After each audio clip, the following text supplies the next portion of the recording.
भूमी इथं 69व्या धम्मचक्र प्रवर्तन दिनाचा मुख्य कार्यक्रम डॉक्टर बाबासाहेब आंबेडकर समितीचे अध्यक्ष भदंत आर्य, नागार्जुन सुरई ससाई यांच्या अध्यक्षतेखाली आज झाला।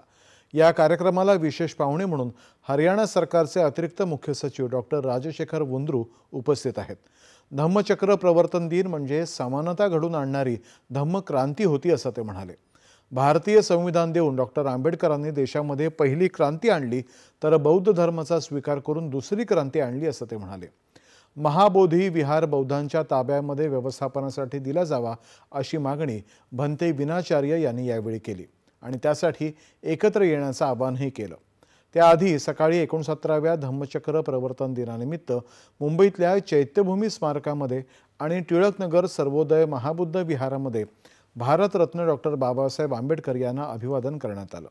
यावेळी बुद्धवंदना आणि पंचशील ध्वजारोहण करून मानवंदना देण्यात आली।